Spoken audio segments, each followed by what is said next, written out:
चावल का एक आखा दाना जानते हो, पूरा, खंडित चावल नहीं। कितना चावल? एक दाना चावल का शंकर भगवान के शिवलिंग पर समर्पित करिए। एक बेलपत्र जिसका डंडी का मुख अपनी ओर हो, जहां से चावल चढ़ाया है, उस चावल के ऊपर अपनी कामना कर कर रख दीजिए और चंद्रमौली भगवान का स्मरण करिए। कौन से भगवान? शंकर भगवान का सर्वश्रेष्ठ सुंदर नाम है चंद्रमौली। चंद्रमौली भगवान का स्मरण करिए। अपनी कामना कर कर बेलपत्र समर्पित कर कर शिव जी पर एक लोटा पानी, एक जल पात्र समर्पित करो, कलश से जल चढ़ा दीजिए। नैनों में वो जल लगाकर अपनी कामना कर कर वापिस घर को आइए। अगली शरद पूर्णिमा आएगी, जो कामना करी है मेरा चंद्रमौली भोलेनाथ उसे पूर्ण कर ही देगा। शिव उपासना के लिए जितनी 12 महीने में पूर्णिमा पड़ती है, एक एक पूर्णिमा का व्याख्यान वर्णन करेंगे। आज तो कथा का महत्तम दिवस है, पहला दिवस है, तो हम उसको महत्व समझें कि पूर्णिमा का महत्व क्या है।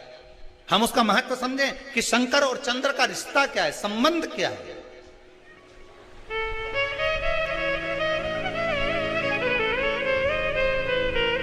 भगवान ने जितनी पूर्णिमा बनाई है, जितने नक्षत्र बनाए, जितनी घड़ी बनाई, जितना पल बनाया, जितना समय बनाया, ये शंकर भगवान ने जो बनाया ये गलत नहीं बनाया, श्रेष्ठता के लिए बनाया, जग के उद्धार के लिए, संसार के उद्धार के लिए बनाया। अब उसका प्रयोग आप करें ना करें ये आपके ऊपर है।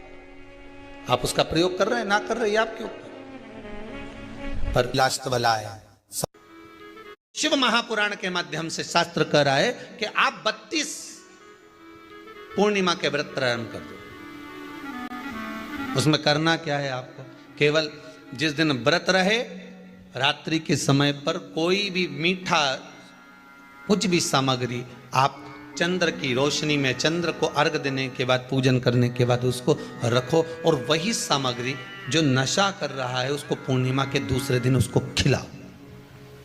आप धीरे धीरे खिलाना चालू करेंगे, जिस नशे में वो डूबा हुआ उस नशे से वो छूटना प्रारंभ हो जाएगा। 2 पूर्णिमा व्रत करके तो देखो, तीसरे में तुम्हें जरूरत ही नहीं पड़ेगी। धीरे धीरे आप रुक, वो छूटना प्रारंभ हो जाएगा। स्वयं भगवान कह रहे हैं, यशोदा मैया ने कन्हैया को रोक लिया कुरुक्षेत्र के उस मैदान में। शाम को प्रदोष काल के समय 4:30 बजे से 6 बजे के बीच में 1 लोटा पानी, उसमें 5 बेलपत्र रखकर, 1 कमल गट्टा डालकर भगवान चंद्रेश्वर महादेव के नाम से भगवान शंकर को चढ़ा दीजिए। आपकी जो कामना हो वो कामना कर कर चढ़ाएं। विनती करें चंद्रेश्वर महादेव को और निवेदन करें कि हमारा ये कार्य सफल हो। केवल पूर्णिमा के दिन चढ़ाइए। पूर्णिमा के नारियों को, स्त्रियों को अखंड सौभाग्य के लिए, जो नारी वैधव्य नहीं होना चाहती है उस नारी को पूर्णिमा के कितने व्रत करना चाहिए। जिस नारी के यहाँ संतान नहीं हो, औलाद नहीं हो, उसको पूर्णिमा के कितने व्रत करना चाहिए।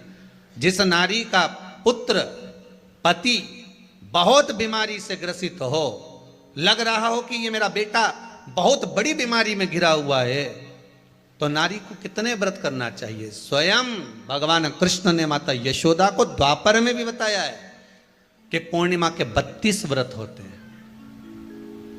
कितने व्रत होते हैं? 32।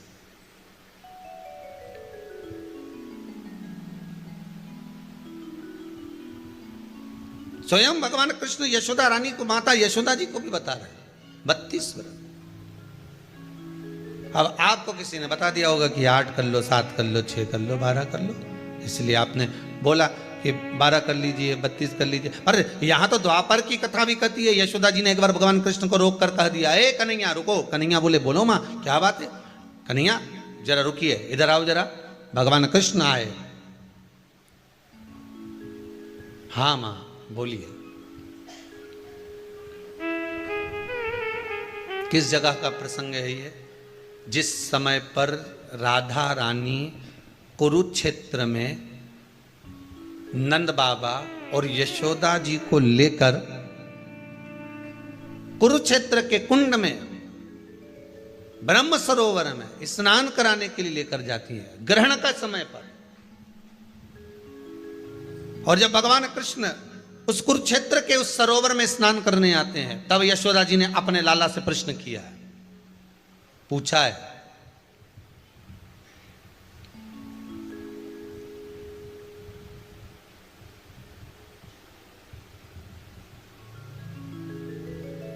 कि नारी वेधव्य होकर ना मरे।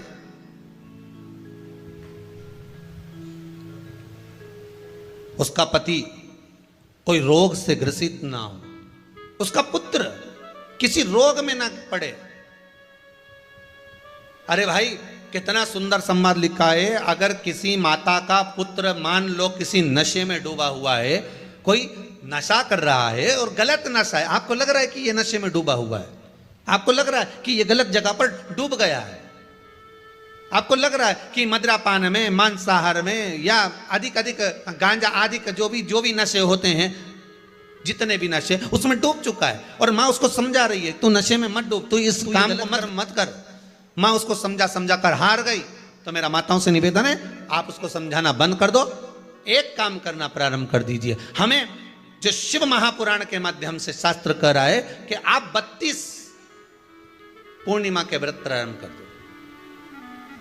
उसमें करना क्या है आपको, केवल जिस दिन व्रत रहे रात्रि के समय पर कोई भी मीठा कुछ भी सामग्री आप चंद्र की रोशनी में, चंद्र को अर्घ देने के बाद, पूजन करने के बाद उसको रखो, और वही सामग्री जो नशा कर रहा है उसको पूर्णिमा के दूसरे दिन उसको खिलाओ।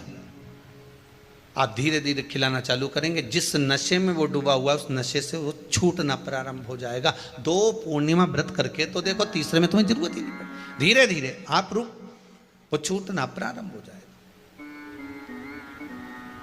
स्वयं भगवान कह रहे हैं, यशोदा मैया ने कन्हैया को रोक लिया कुरुक्षेत्र के उस मैदान में, और भगवान कृष्ण का दर्शन माता यशोदा जी करी। बहुत बहुत दिनों के बाद माँ को, आज माता यशोदा को लाला का दर्शन हुआ, बहुत समय के बाद, जाने के बाद, बहुत समय के बाद।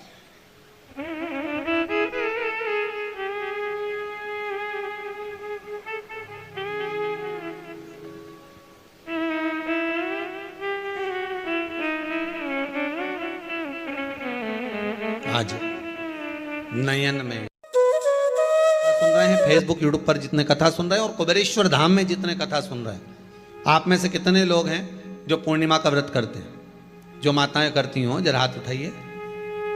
पूर्णिमा का व्रत जो करते हो ना आप लोग, रखिए हाथ। अब पूर्णिमा के व्रत में आपने कई बार किताब पढ़ी होगी पूर्णिमा की, या आपने व्रत किया होगा, या पूर्णिमा का व्रत आप धारण करे होगे, तो उसमें पूजन कौन से भगवान की होती है? पूर्णिमा के व्रत में किस भगवान की पूजन होती है? तो कहा पूर्णिमा के व्रत में केले के खंभ लगाकर पूर्णिमा का जो अध्यापन होता है, पूर्णिमा की जो पूजन होती है, उस पूजन में शंकर और पार्वती की पूजन की जाती है,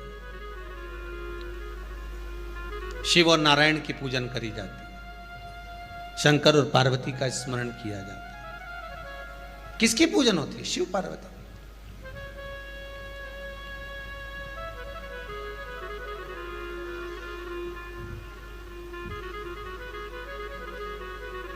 क्यों शंकर और पार्वती का पूजन क्यों करा जाता है पूर्णिमा के व्रत में? क्योंकि शिव और माता पार्वती ही केवल एक ऐसे हैं जिन्होंने अपूर्ण लक्ष्मी को भी पूर्ण बना दिया था। किसको पूर्ण बनाया है? लक्ष्मी। शरद पूर्णिमा के दिन अगर आप शंकर भगवान को एक लोटा पानी अगर शिव को समर्पित कर रहे हो, श्वेत पुष्प को रखकर शंकर जी के ऊपर सफेद फूल को चढ़ाकर अगर एक लोटा जल भी, एक पात्र जल भी शंकर को समर्पित कर रहे हो, तो ये लक्ष्मी के लिए ही तो कर रहे हो। और कौन सी लक्ष्मी? पूर्ण लक्ष्मी।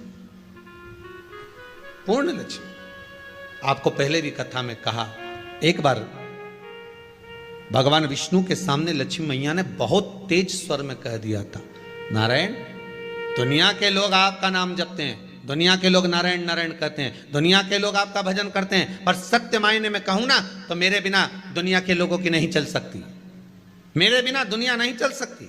संसार मेरे बिना नहीं चल सकता। भगवान विष्णु ने कहा ये तो गलत है लक्ष्मी आपका कहना। एक दिन लक्ष्मी को अहंकार आ गया, अहंकार के संबोधन जब माता लक्ष्मी करने लगी तो भगवान उसी समय पर भगवान विष्णु को क्रोध आ गया और भगवान विष्णु ने कह दिया लक्ष्मी तू इतनी बड़ी बड़ी बात कहती है कि तेरे बिना नहीं रह सकती संसार। मैं तुझे कहता हूं लक्ष्मी तू अपूर्ण है, तू अपूर्ण है, तू पूर्ण कब हो गई?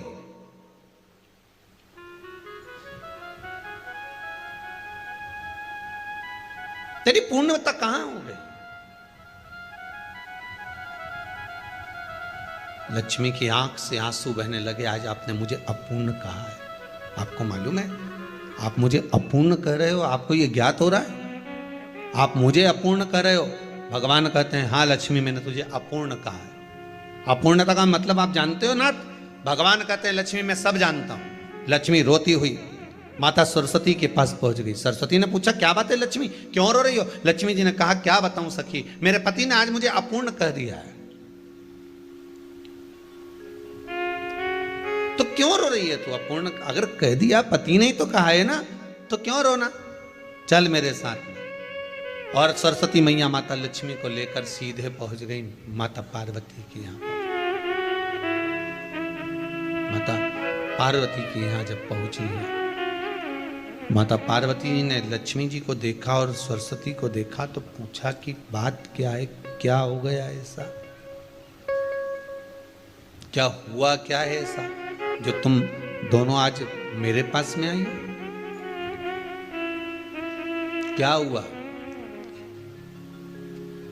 पार्वती जी कुछ बोलती, शिव जी का ध्यान माता सरस्वती की ओर और लक्ष्मी की ओर गया और भगवान शंकर जान गए कि आज भगवान नारायण ने लक्ष्मी जी को अपूर्ण कहा है। अब देखें माता पार्वती क्या कर सकती है, इसको पूर्ण बनाने के लिए करेगी क्या? क्या हुआ? माता सरस्वती जी बोली लक्ष्मी को अपूर्ण कह दिया। अपूर्ण कह दिया?